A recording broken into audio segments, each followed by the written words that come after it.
Jemaah rahmatullah, syukur kita panjatkan kepada Allah Subhanahu wa taala atas nikmat yang Allah berikan kepada kita siang hari ini. Bersama-sama kita bisa melaksanakan salat Jumat sebagai bentuk pemenuhan atas panggilan Allah agar meninggalkan semua bentuk kegiatan dalam rangka menegakkan salat Jumat. Ya ayyuhallazina amanu idza nudiya lis-salati yaumil jumu'ah fas'au ila dzikrillahi wa dzarul bai'a. Bahwasanya mereka yang hadir dalam forum salat Jumat ini berdasarkan ayat tadi, maka mudah-mudahan kita semua termasuk mereka yang disebut sebagai orang-orang yang beriman. Sebagaimana konteks dari ayat tadi, ya ayyuhallazina amanu mereka yang beriman. Maka tentu kita berharap kita ini termasuk orang yang beriman.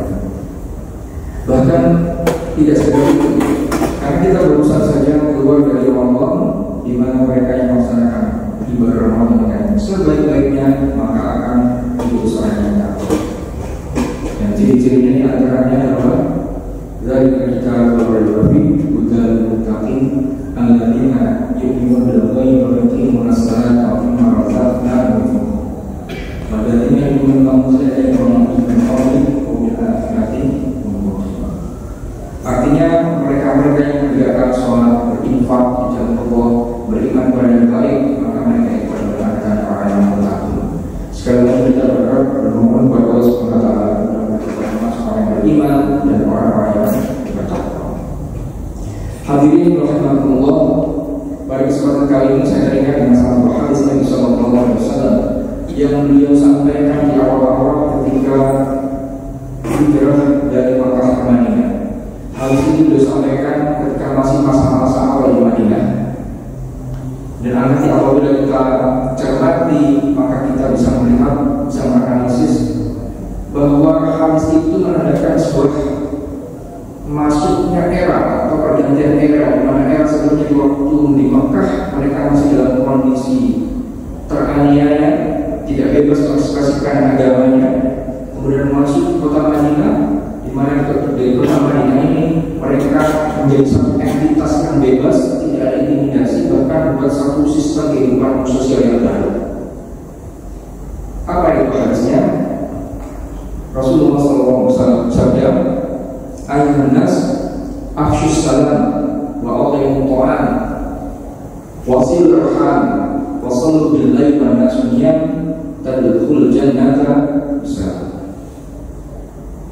Hadis yang singkat, bahkan mungkin seolah sesuatu yang remeh, tapi menjadi sebuah dasar kehidupan bermasyarakat. Apabila diterapkan, dan memang sudah diterapkan oleh Nabi Sallallahu Alaihi Wasallam dan para sahabat, sehingga mereka mendapatkan julukan sebagai guru terbaik di masa-masa adanya manusia ini, maka terbentuklah masyarakat terbaik tersebut dan mereka melaksanakan apa yang jadi sabda Nabi. Halimah Allah, lalu dengan sebagai manusia afshus salam, tebarkan salam. Perintah Nabi ini kepada kita, bahkan kepada manusia secara umum, karena di kota Madinah saat itu baik muslim non muslim mereka tinggal bersama. Yahudi juga hadir di sana. Jadi mereka hidup damai, berdampingan dengan satu aturan yang sepakat, yang disebut dengan piagam Madinah. Dan perintah Nabi adalah afshus salam, tebarkan salam.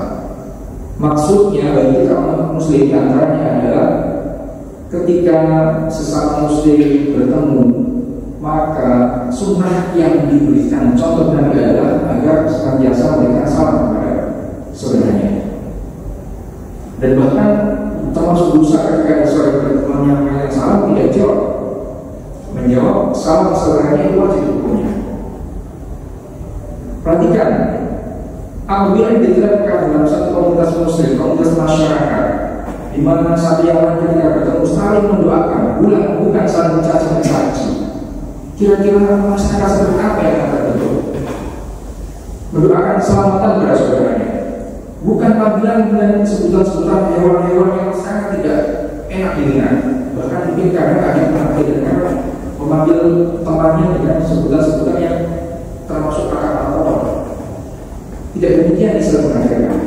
kita diajarkan saling mendoakan. Apabila itu sudah terjadi di seluruh kaum muslimin, kaum seluruh masyarakat, tatanan masyarakat, maka menjadi sebuah budaya, menjadi tatanan sosial. Maka bisa kita bayangkan sebuah kehidupan yang sangat-sangat harmonis, karena mereka tidak ada niatan untuk saling menjelekkan, tidak ada niatan untuk saling menjatuhkan yang lain, tapi adalah saling memberikan keselamatan mereka ketika dilengkapi warahmatullahi wabarakatuh, agar rahmat Allah, kasih Allah dan berkah Allah turun kepada saudaranya. Itu yang diajarkan, dan itu kita warisi sampai sekarang.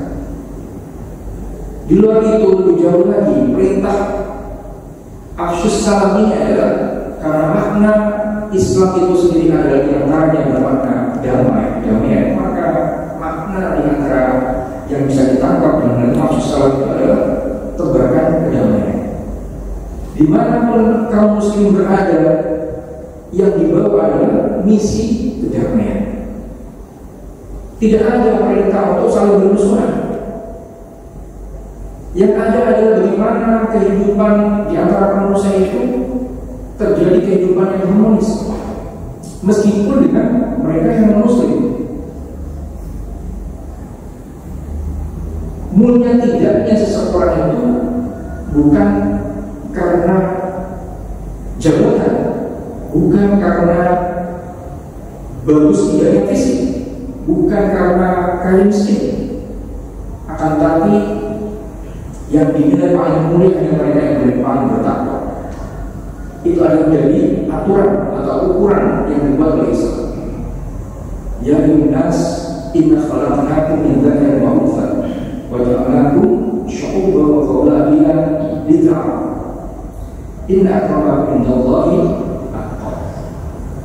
Wahai manusia, diciptakan kalian dari laki perempuan bersuku-suku berbangsa-bangsa supaya saling mengenal, bukan saling memusuhi.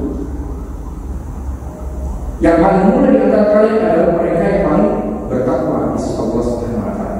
Jadi ini konsep dasar. Maka apabila kemudian Islam disandingkan dengan julukan-julukan radikalis, teroris, itu sungguh jauh dari mana Islam itu sendiri. Memang tidak bisa lepas itu semua, predikat-predikat itu semua dengan kepentingan-kepentingan tertentu. Namun sekali lagi tidak dalam konteks itu kita membahas pada siang hari ini.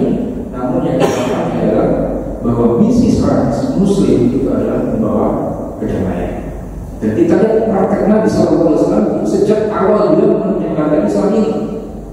Beliau menyebarkan di awal dunia dari Mekah pun bukan dengan peperangan. Tidak ada peperangan. Mereka hanya mengajak kepada kaumnya supaya kembali pada jalan yang lurus. Jangan menyembah berhala, jangan menyembah patung-patung yang sebenarnya Allah Subhanahu wa Ta'ala. Namun ternyata ajaran ini direspon sangat keras, dianggap sebagai yang sangat radikal, yang akan memperadakan kondisi sosial masyarakat yang sudah tertata dengan pola paganis. Akhirnya mau tidak mau mereka harus mendapatkan intimidasi yang luar biasa.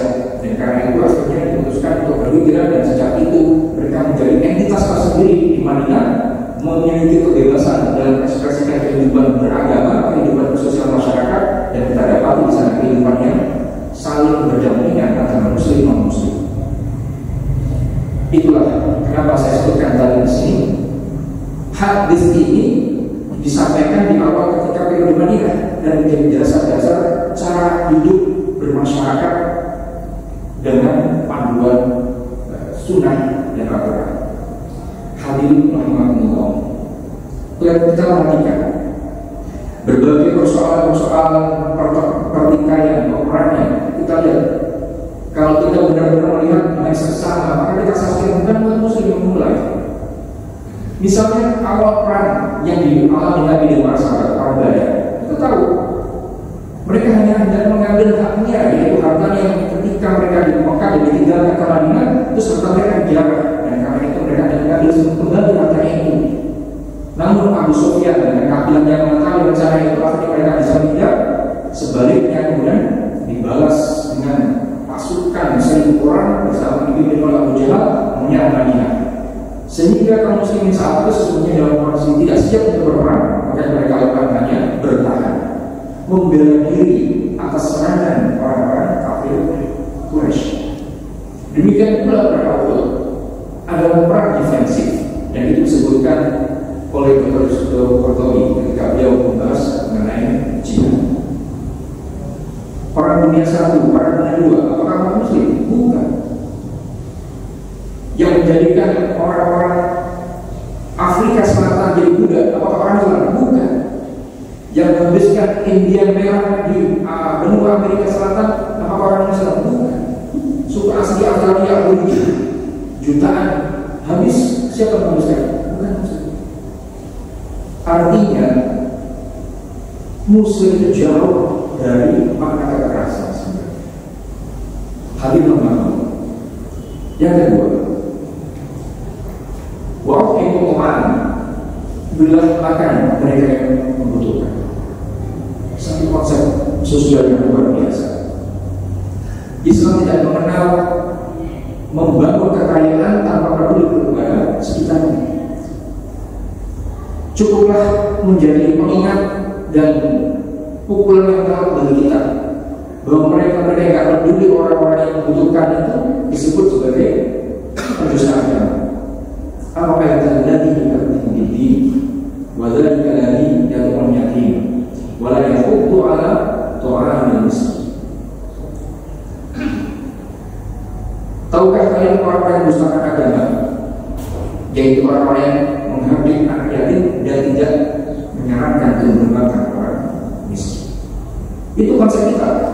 Maka kalau ada orang Islam tidak peduli pada sesamanya, hati-hati, karena tidak demikian aja. Bahkan konsep mal, harta yang kita miliki ada hak mereka kaum miskin, fakir.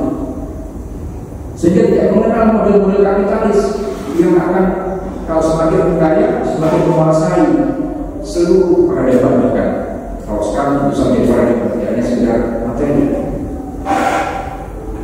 Yang kedua, kalau dua hal ini saja mengabarkan kedamaian, kemudian selalu peduli sama orang yang diterapkan, kira-kira model masyarakat seperti apa yang kita bangun melalui aturan Islam? Hadirin rahimahullah. Yang ketiga, wasilul arham, sambung tali silaturahmi. Allah Subhanahu wa taala berfirman, "A'udzu billahi minasyaitonir rajim. Wa'budullaha wa la tusyriku bihi syai'an.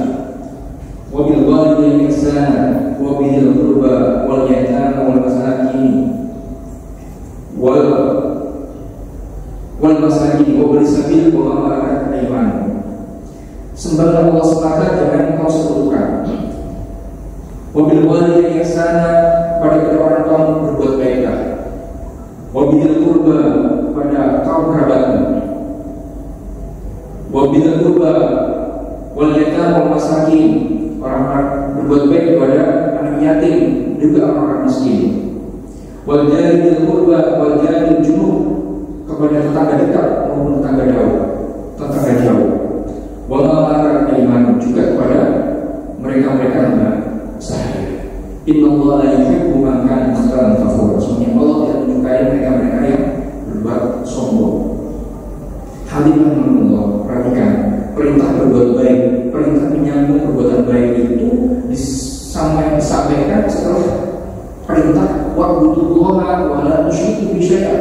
Sembahlah Allah semata dan jangan disekutukan dengan sesuatu yang lain. Baru kemudian diperintahkan berbuat baik kepada orang tua, kerabat, fakir, miskin, dan seterusnya yang sudah disebutkan di atas.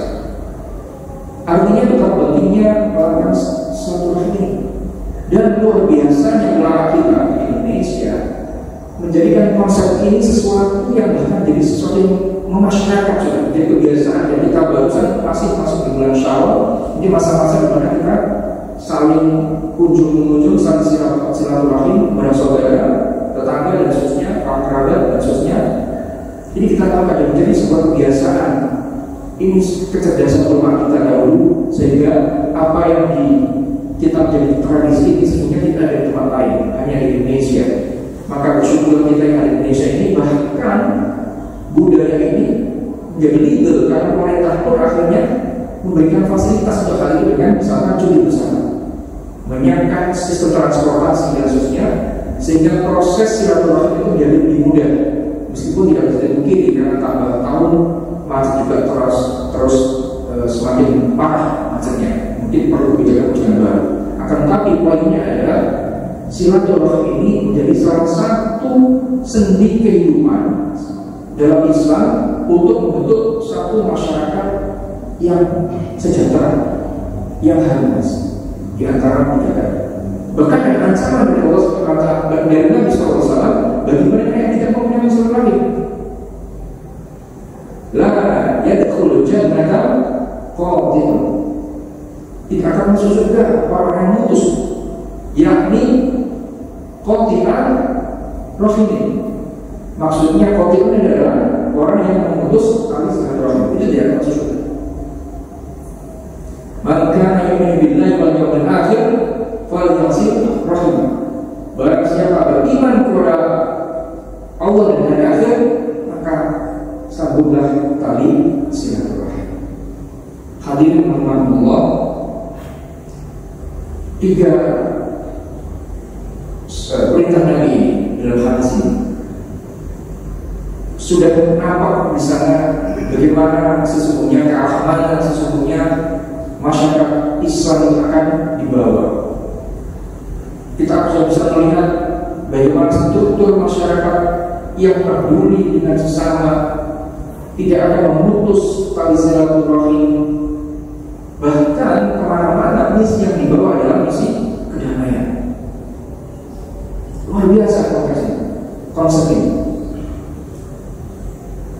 Yang keempat, kata Nabi dalam hadis, wasal billahi wan nas niyam. Salat malam pada saat manusia lain sedang tidur. Nah, ini satu perintah mungkin lebih ke individunya, perintah pada individunya. Afdhalus salat ba'da fardhu qiyamul lail. Salat paling afdal setelah salat fardu adalah qiyamul lail. Wa minal laili fatahajjat bihi nafilah asa an yab'atha rabbuka maqaman mahmud. Di sebagian malam kita diperintahkan untuk sholat karena bisa jadi dengan sholat ini sebagai suatu ibadah nafilah atau ibadah tambahan, karena Allah akan meninggikan derajat orang-orang yang suka sholat malam. Ini bukan individu. Apabila setiap individu itu sudah ditinggikan derajatnya Allah SWT melalui sholat-sholat malamnya, maka niscaya 3 amal awal tadi, mulai mendengarkan salat, wa'atim to'ah, wasil arham, itu akan mudah dilakukan karena diawali dengan perbaikan diri, pendekatan diri, menaikkan derajatnya di dalam Allah SWT, sehingga seluruh gerak langkahnya itu dalam bimbingan Allah SWT. Maka insya Allah seluruh kegiatannya akan dimudahkan. Dan apabila itu sudah menjadi satu kebiasaan yang dilaksanakan oleh kaum muslimin, maka rasanya yang namanya masyarakat sejahtera, yang namanya masyarakat bahagia itu akan kita dapatkan. Mudah-mudahan Allah Subhanahu wa taala memudahkan kita untuk bisa mengamalkan perintah kami ini, sehingga kehidupan yang diidam-idamkan oleh setiap manusia, yaitu kehidupan yang berbahagia baik dunia maupun akhirat, bisa kita raih bersama. Aku qouli hadza wa astaghfirullahal azim, innahu huwal ghafurur rahim.